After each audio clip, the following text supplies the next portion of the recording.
18절에 보면은 유대인들이 예수님을 죽이고자 하는 그 살의를 표현하고 있습니다. 제가 18절을 한번 읽겠습니다.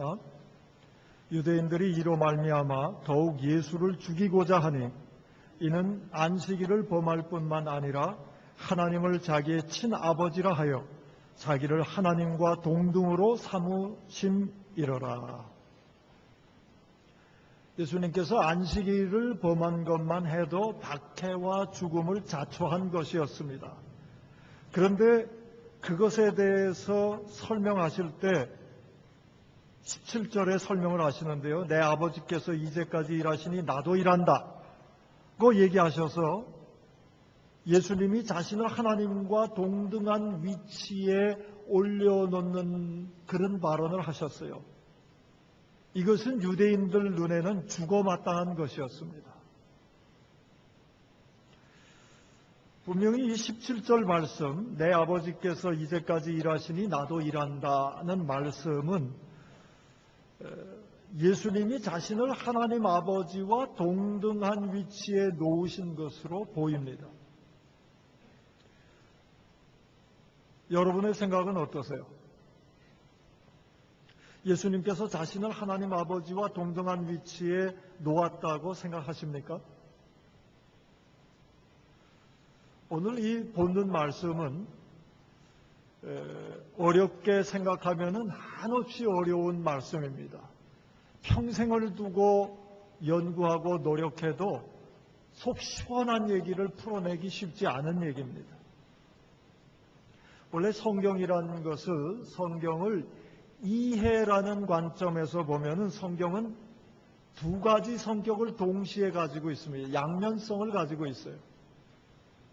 성경에는 평이성이 있습니다. 쉽다는 얘기입니다. 그런데 동시에 불가해성을 성경은 가지고 있습니다. 사람의 머리로는 이해할 수 없다는 얘기죠. 어떤 사람은 성경이 참 쉬운 책이다, 그렇게 얘기하는 분들도 있습니다. 왜냐하면 아주 분명하고 단순하고 쉬운 진리를 표현하고 있기 때문입니다. 그러한 견해는 옳습니다. 성경은 모든 것을 따지고 보면 요한복음 3장 16절에 대한 주석이라 그럴까요? 3장 16절에 대한 3장 16절을 펼쳐놓은 책이다, 그렇게도 해석할 수 있어요. 성경 전체 요지를 한 문장으로 말해라 그러면 요한복음 3장 16절입니다. 하나님이 세상을 이처럼 사랑하사 독생자를 주셨으니 이는 그를 믿는 자마다 멸망하지 않고 영생을 얻게 하려 하심이라. 이것이 성경 전체를 요약한 말씀, 이 진리를 얘기하려고 성경이 있는 것입니다. 이렇게 보면 성경은 쉽습니다. 성경책은 평이성을 가지고 있습니다. 그러나 동시에 성경은 사람의 이해 능력으로는 도저히 도달할 수 없는 하나님의 전지전능하신 세계를 기술하고 있는 것도 사실입니다. 우리 인간이 전지전능하신 하나님의 세계를 다 이해한다는 것은 절대로 불가능합니다. 우리는 이 양면성 사이에서 성령의 감동으로 성경을 알게 되고 받아들이게 되는 것입니다.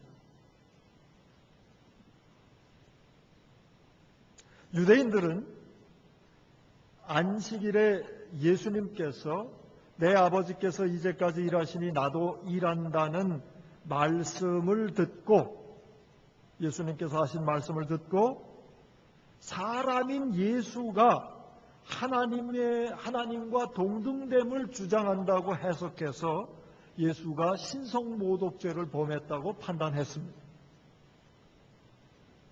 이러한 유대인들의 판단에 대해서 예수님께서 직접 답변하신 내용이 오늘의 본문입니다. 오늘 본문은 쉽게 생각하면 아주 쉽게 보이기도 합니다만은 어렵게 생각하면 사람의 힘으로는 풀 수 없는 내용을 가지고 있는 본문입니다. 저는 하나님의 말씀을 대언하는 설교자로서 한편으로는 쉽게 말씀드리기도 하고 또 한편으로는 어렵게 말씀드리기도 하는 이 두 초점을 가지고 그 사이를 왔다 갔다 하면서 말씀을 대언하는 그런 어려운 노선을 지켜가고 있습니다. 이 노선을 지키는 것이 그렇게 쉬운 일은 아닙니다. 그럼에도 이 노선을 유지하는 이유가 있습니다. 너무 쉽게만 말씀을 드리면 오늘 본문에 나타난 유대인들이 범한 그런 잘못으로 설교를 듣는 분들을 유도할 수가 있어요. 오늘 본문 전 본문이죠. 유대인들은 자신의 판단이 곧 하나님의 판단이라고 착각했습니다. 성경을 너무 쉽게 말씀드리면 그런 판단에 떨어질 수가 있다는 것입니다. 그러면 성경을 또 너무 어렵게만 말씀드리면 하나님의 말씀을 듣고도 니고데모처럼 고민만 하다가 돌아가는 경우도 생깁니다. 그래서 이것을 어떻게 조화 있게 살아서 역사하시는 성령님의 말씀이 되도록 증거하느냐, 이것이 비단 저만이 아니라 설교자들의 고민입니다. 제가 오늘도 그 고민을 하면서 이 말씀을 증거할 것입니다.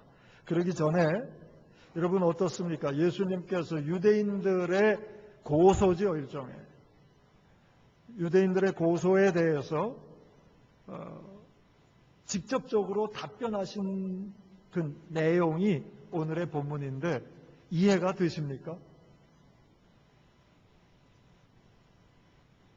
이제 그것을 좀 우리가 다뤄가고자 하는데, 유대인들의 그 예수님께 죽음을 선고하는 그런 심각한 도전에 대해서 예수님께서 직접 답변하셨는데 그 중에 핵심 구절이 어디냐 하면은 19절과 20절입니다. 오늘 본문 시작 첫 절과 그 다음 절입니다. 그래서 오늘은 이 두 구절에 초점을 두어서 말씀을 증거하고자 합니다. 먼저 19절을 한번 같이 봉독하도록 하겠습니다. 19절입니다. 시작. 그러므로 예수께서 그들에게 이르시되 내가 진실로 진실로 너에게 이르노니 아들이 아버지께서 하시는 일을 보지 않고는 아무것도 스스로 할 수 없나니 아버지께서 행하시는 그것을 아들도 그와 같이 행하느니라. 아멘. 이 말씀이 이해가 되세요? 이해가 되셨다면 굉장한 일입니다. 성령이 감동시켜 주신 것입니다. 이 구절을 잘못 이해해가지고 이단에 떨어진 경우들이 교회 사상에 많이 있습니다. 고대로 올라가면은 아리우스란 사람이 있었어요. 아리우스는 이 구절을 잘못 이해해서 니케아 공회에서 이단으로 정죄되었습니다. 알렉산드리아 교회의 지도자였던 아리우스는 오늘 이 19절의 말씀, 내가 진실로 진실로 너에게 이르노니, 그 다음 구절이죠. 아들이 아버지께서 하시는 일을 보지 않고는 아무것도 스스로 할 수 없다. 이 구절이죠. 또 30절에도 나옵니다. 내가 아무것도 스스로 할 수 없노라. 이 30절에 있는 말씀. 이 구절들의 근거에서 아리우스는 이렇게 주장을 했어요. 예수가 스스로 아무것도 할 수 없다고 했으니 성경 말씀에 근거한 거예요. 이단은 원래 성경 말씀에 근거합니다. 부분적으로 인용하고 편협하게 해석하는 게 문제죠. 예수님이 스스로 아무것도 할 수 없다고 했으니 예수님은 하나님과 동등하실 수 없는 피조자라고 아리우스는 주장했습니다. 결국은 삼위일체를 부인하게 되었고 성부만을 인정하는 유일신으로 떨어져서 삼위일체의 하나님이 아니라 유일신으로 떨어져서 이단으로 정죄된 것입니다. 충분히 복잡해지고 있죠.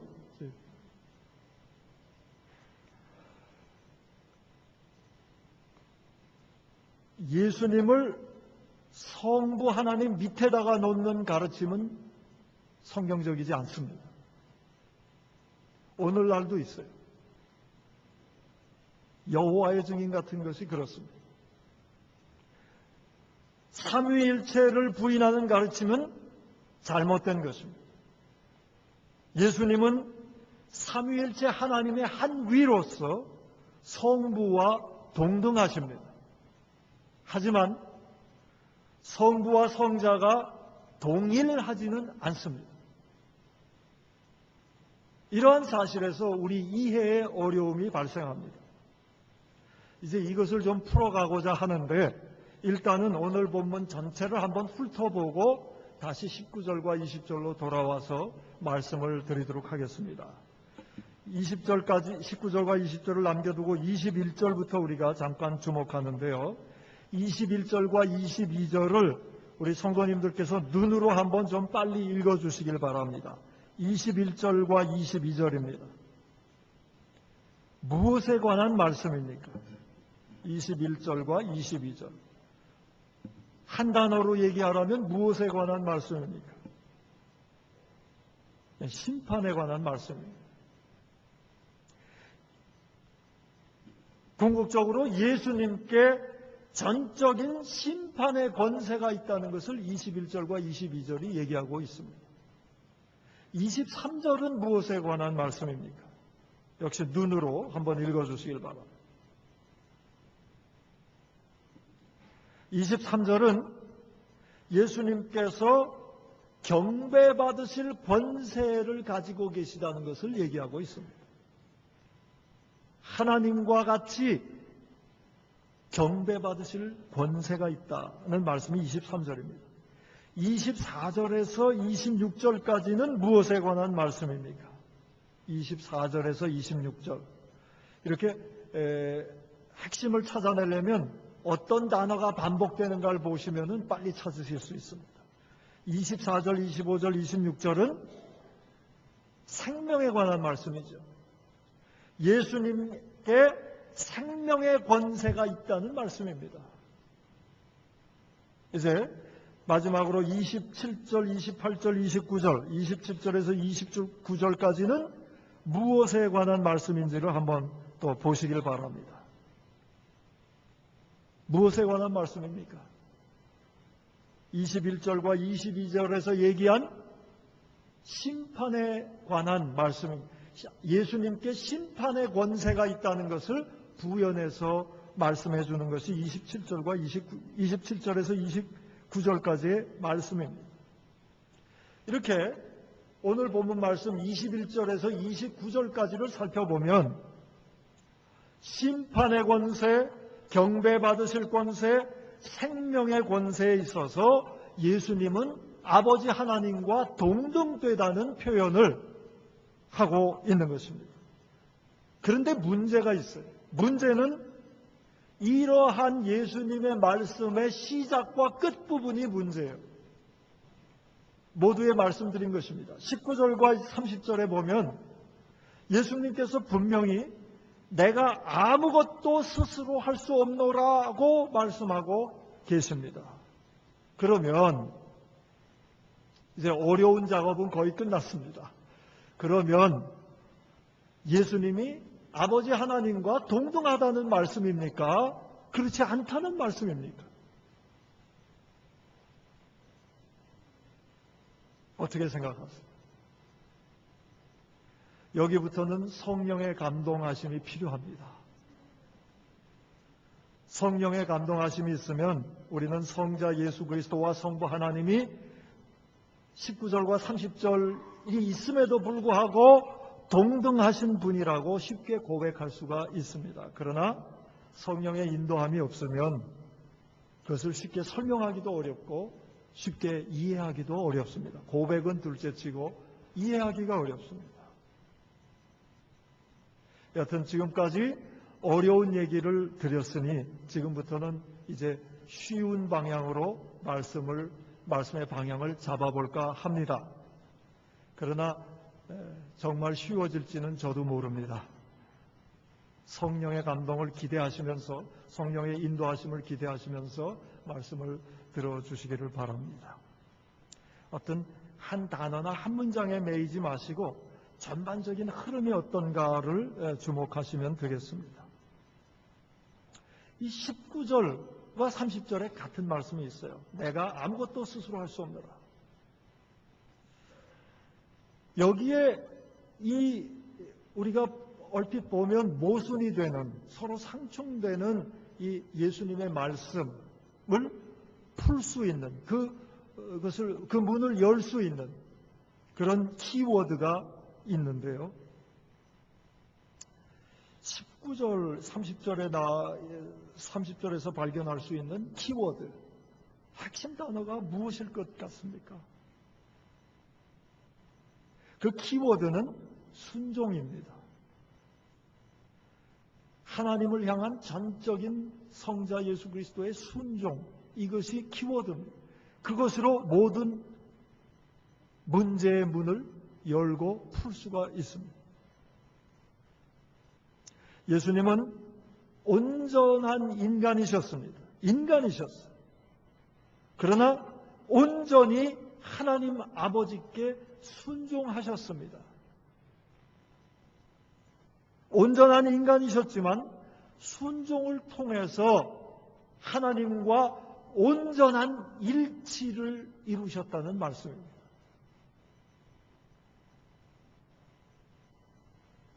동일하시지 않음에도 하나님과 온전히 일치를 이룰 수 있도록 만드는 것이 순종이다. 그 말씀입니다. 제가 예를 하나 들어보겠습니다. 동의보감은 책으로 보셨든지 아니면 허준이라는 드라마를 통해서 대부분 아시리라고 봅니다. 이은성 씨가 지은 동의보감의 내용을 아시리라고 봐서 제가 이 동의보감에 있는 얘기, 허준의 얘기를 들어서 조금 설명을 해볼까 합니다. 그 시대에 명의 유이태가 있었고 그의 제자 허준이 나오죠. 허준은 유이태의 모든 것에 순종하고자 했던 사람입니다. 처음에는 육적인 순종이 나오죠. 약초를 캐오고 물을 떠오고 약을 다리고 할 때에 유이태가 요구하는 수준이 있습니다. 그 수준만큼 정성과 노력을 들이지 않으면 가차없이 유이태는 내치는 사람입니다. 유이태의 마음에 들도록까지 허준은 순종했습니다. 육체적으로 하는 순종을 했어요. 그 다음은 지적인 순종입니다. 유이태의 지식에 어긋나는 일을 제자들이 하면 불호령이 떨어집니다. 자기 나름대로 생각을 가지고 치료를 했다. 유이태가 알게 되면 그 사람은 그날로 쫓겨났습니다. 유이태의 지식에 전적으로 순종하는 것을 유이태는 요구했습니다. 허준은 그렇게 하고자 노심초사 주야를 막론하고 애썼던 사람입니다. 마지막 단계는 영적인 순종입니다. 유이태는 의술의 근본을 사람 사랑으로 여겼던 사람입니다.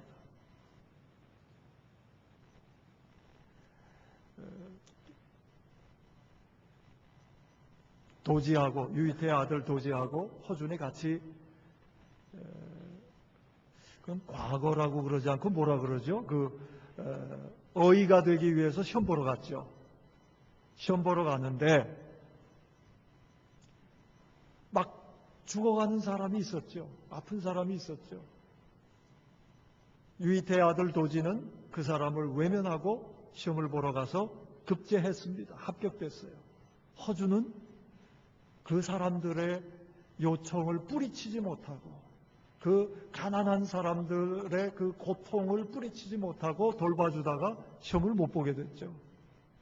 그래서 떨어졌어요. 붙을 이유가 없죠. 시험을 안 봤으니까. 나중에 유이태가 그 소식을 알게 됐죠. 자기의 핏줄인 아들인 도지를 내쳐버리지 않습니까? 넌 의사들의 인물이 아니라고 내쳐버리지 않습니까? 의술의 근본을 사람을 사랑하는 것으로 잡았던 유이태를 우리가 볼 수 있습니다. 허준과 이 사람 사랑의 영의 일치를 확인한 유이태는 허준을 위해서 자기 몸을 해부 실험용으로 내어주지 않습니까? 목숨과 몸을 바쳐서 제자를 사랑한 유이태와 스승에 대해서 절대적으로 순종했던 제자 허준은 치유 사역이라는 것에 있어서 전적인 일치를 가져왔습니다. 치유라는 것을 놓고 봤을 때 허준과 유이태가 떨어져 있는 차등이 있는 인물이 아니었습니다. 여기에서 우리는 이 소설을 통해서도 우리는 사랑과 순종을 통한 일치의 방정식을 볼 수가 있습니다. 19절에는 순종이 나옵니다. 아버지께서 보여주시는 것이 아니라면 자기는 아무것도 할 수 없다. 자기는 전적으로 아버지 하나님께만 순종하는 자이다라는 것이 19절의 예수님의 고백입니다. 그 고백을 아들이 아버지께서 하시는 일을 보지 않고는 아무것도 스스로 할 수 없다고 고백하고 있는 것입니다. 전적인 순종을 표현했죠. 그런가 하면 20절에 보면 20절을 한번 봐주시기 바랍니다. 20절 앞부분입니다. 아버지께서 아들을 사랑하사 자기가 행하시는 것을 다 아들에게 보이시고 이런 말씀이 있어요. 자기의 모든 것을 아들 예수께 보여주신 것입니다. 자기의 모든 것을 아들에게 공개한 것입니다. 사랑하셨기 때문에, 아들을 그토록 사랑하셨기 때문에 자기를 다 보여주시고 내어주신 것이에요. 이러한 성부의 사랑과 성자의 순종을 통해서 성부와 성자는 온전한 일치,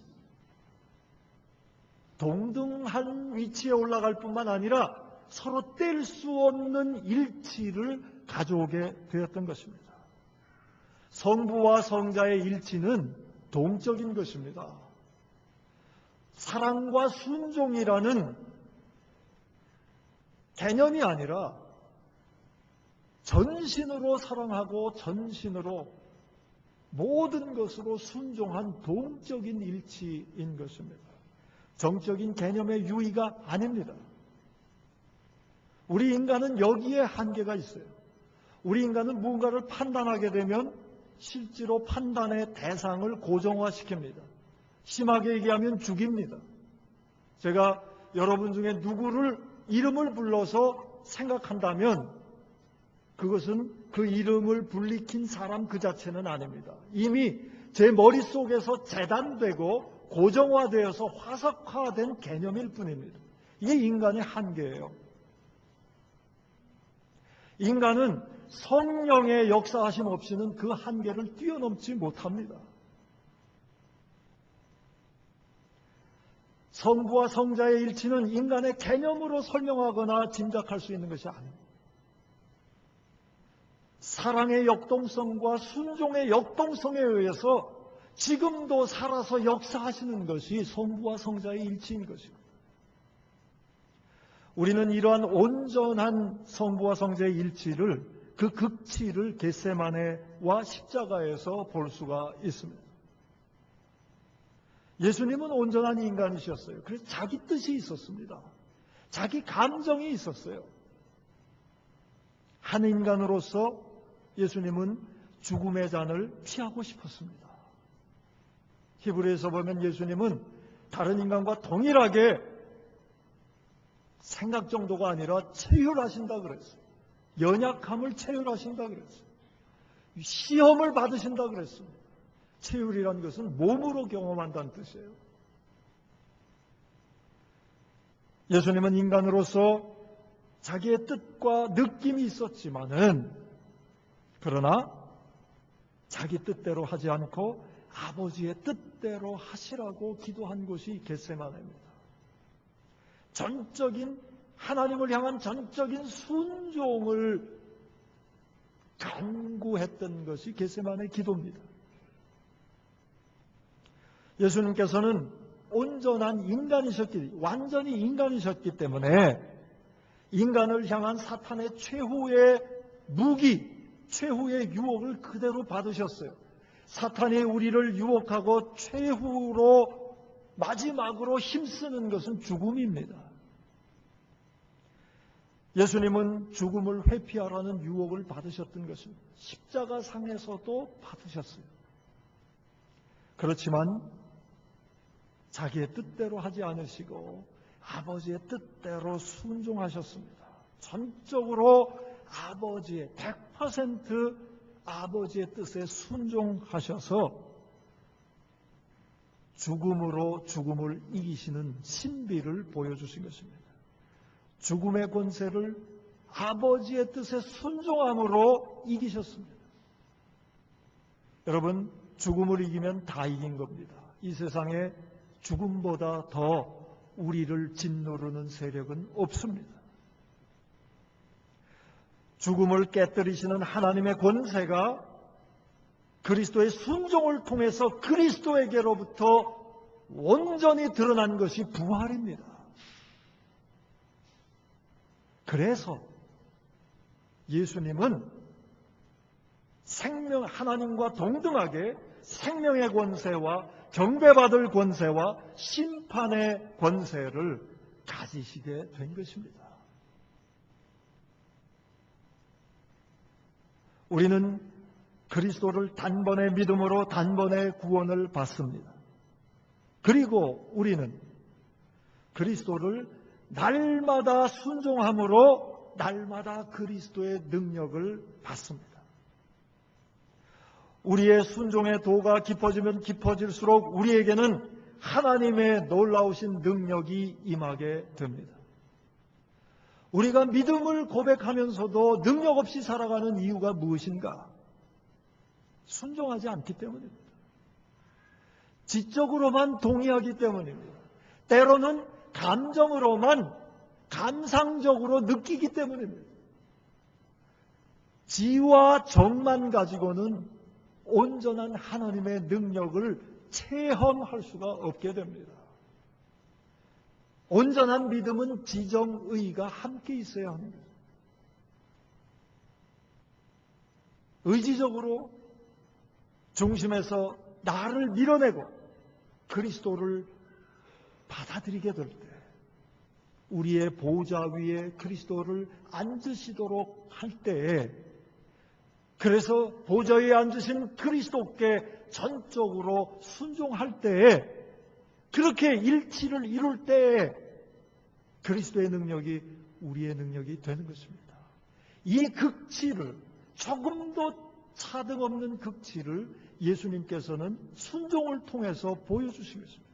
그것이 오늘 본문에 면면이 흐르고 있는 핵심입니다. 제가 이제 마지막으로 하나님께 순종하는 것과 사람에게 순종하는 것의 신비한 일치에 대해서 말씀을 드리고 오늘 말씀을 마치고자 합니다. 그리스도는 순종을 하나님께만 드린 것이 아닙니다. 여러분, 이 문장만 딱 따서 생각하면 위험해집니다. 전반적으로 흐르는 맥락을 정말 주목하시길 바랍니다. 그리스도는 하나님께 순종을 드렸지만 동시에 인간들에게도 순종하셨습니다.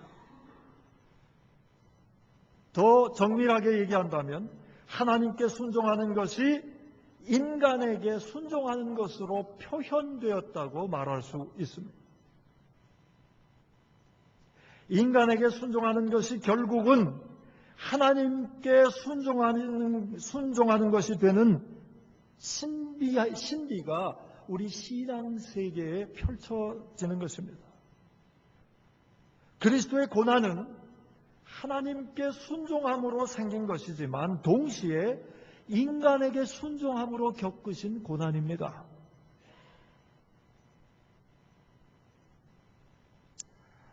얘기 하나를 좀 드리겠습니다. 브라질의 성자라고 불리우는 선교사가 있습니다. 이름이 멜란드예요. 멜란드 선교사인데 그분은 지금 브라질의 성자로 불리웁니다. 멜란드 선교사의 이름이 5번 바뀌었다 그래서 선교 역사에 유명한 에피소드가 되고 있습니다. 멜란드는 처음에 브라질 오지에 살고 있는 인디언 중에 폴리오라고 불리우는 인디언 족속이 사는 그 마을에서 사역을 시작했습니다. 그가 처음에 이 폴리오 인디언 마을에 도착해서 접근을 시도했는데 인디언들이 너무나 차갑게 대했습니다.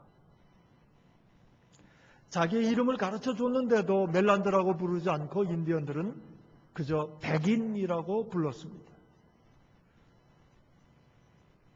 그렇게 차갑고 모질게 대하는 거친 반응을 보이는 이유가 무엇인가를 나중에 알게 되었어요.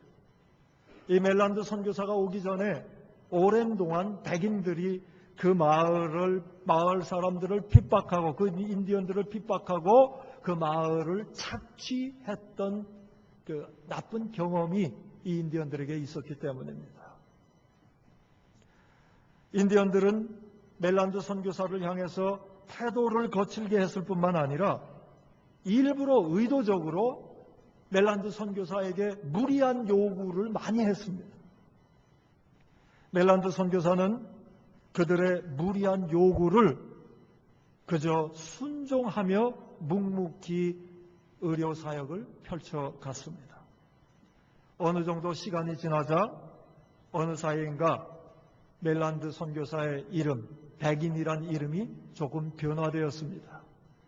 존경하는 백인, 그렇게 바뀌었다 그래요. 멜란드 선교사는 더욱더 이 폴리오 인디언들을 잘 섬기기 위해서 그들의 문화에 순종하기로 결심했습니다. 옷을 그들과 같이 입었습니다. 그들처럼 입었습니다. 똑같은 옷을 입고 살았습니다.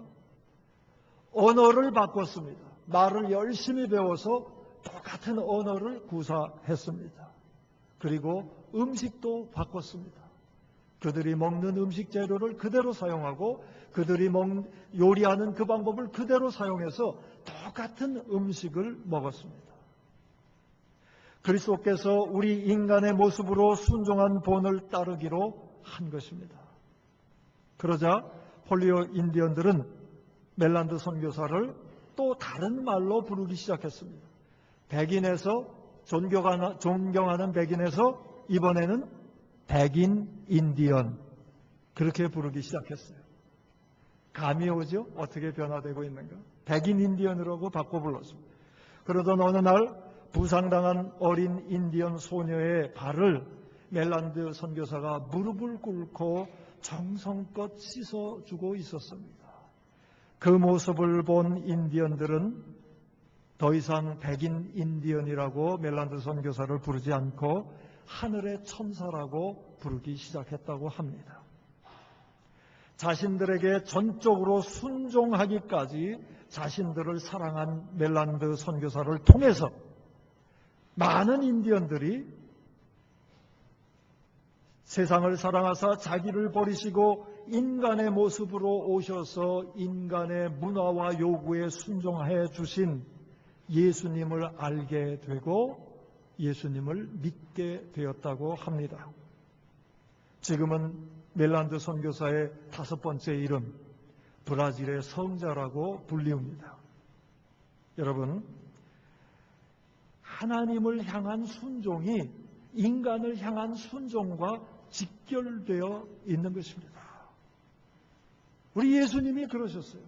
아버지 하나님께 전적으로 순종하신 예수님은 그것을 어떻게 표현했는가? 우리 인간들의 모습, 인간들의 문화, 인간들의 습성에 그대로 순종하고 따르셨던 것입니다.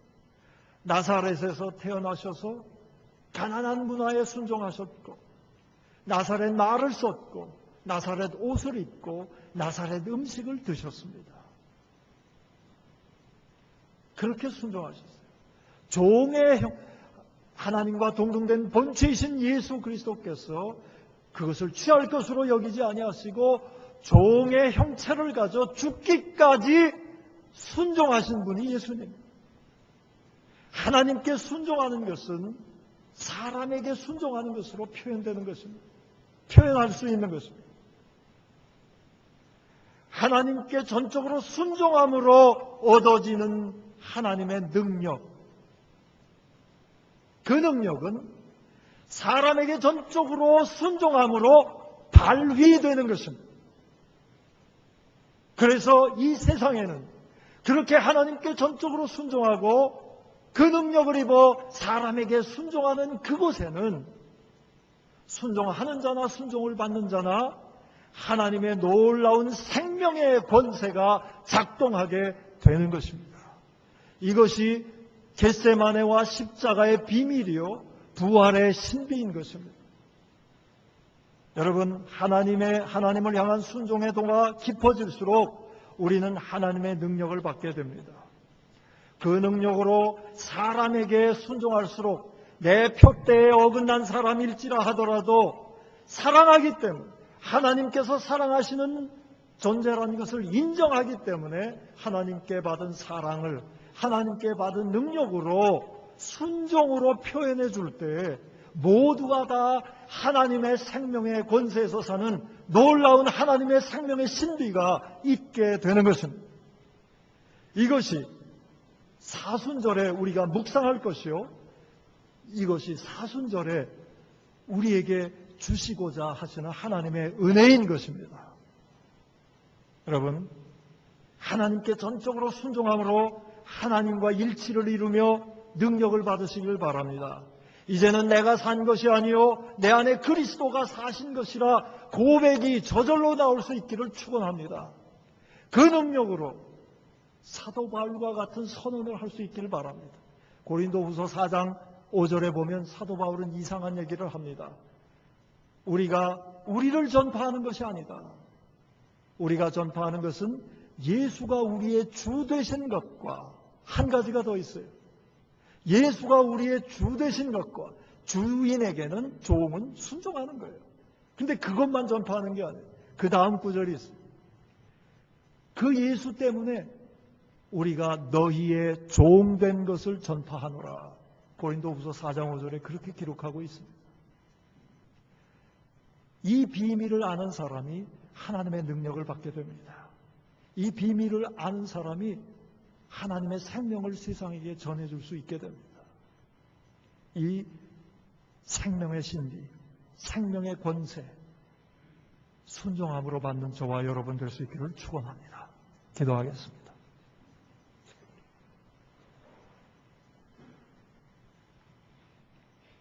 잠시 묵상하겠습니다.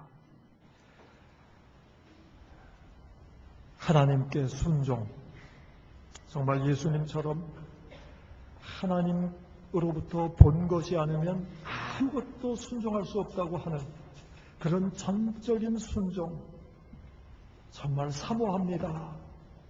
그래서 하나님의 능력이 바로 우리 안에서 일어날 수 있도록, 그래서 권세 있게 살아갈 수 있도록 우리 하나님 앞에서 그렇게 묵상하고 기도하는, 간구하는 시간 갖겠습니다. 더불어서 그 순종은 내 기준과 내 표대에 맞지 않는 사람들, 무리한 요구를 하는 사람들을 향해서 하나님의 사랑을 받은 자로서 하나님이 사랑하는 자임을 알기에 순종함으로 표현된다는 것, 인간에게 순종함으로 표현된다는 것, 그것을 잠시 묵상토록 하겠습니다.